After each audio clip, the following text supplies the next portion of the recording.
বর্ধমান উন্নয়ন সংস্থার নবনিযুক্ত চেয়ারপারসন উজ্জ্বল প্রামাণিক মহাশয়কে সংবর্ধনা জানালেন বর্ধমান দক্ষিণ বিধানসভার সম্মানীয় বিধায়ক খোকন দাস মহাশয়।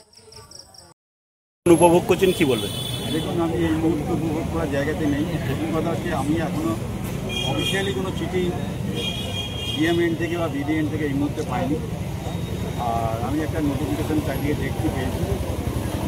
আমাকে যে দায়িত্ব রাজ্যের মুখ্যমন্ত্রী এবং সাংসদ অভিষেক বন্দ্যোপাধ্যায় দিয়েছে, আমি চেষ্টা করব সেই দায়িত্ব যথাযথ নিষ্ঠা এবং সততার সঙ্গে পালন করার।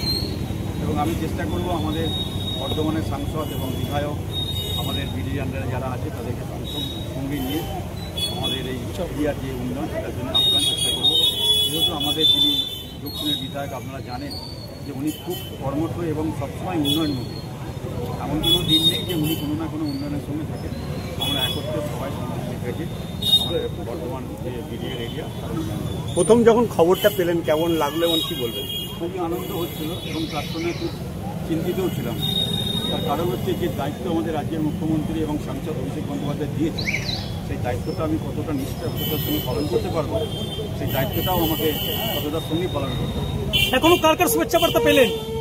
অনেক কিছু একটার পর একটা শুভেচ্ছা করে যাচ্ছে। আপনারা দেখতেই পাচ্ছেন আমাদের এখানে সমস্ত পৌরসভার কাউন্সিলররা আছে এবং এরাও এখানে অনেকক্ষণ ধরে বসে আছে। আমি পার্টি অফিসে ছিলাম, আমাদের শহরের যিনি সভাপতি আমাদের তন্ময় দাও রয়েছে, অনেকক্ষণ ধরে এখানে বসেছিল। আমি অনেক এসে দেখা করে গেলাম।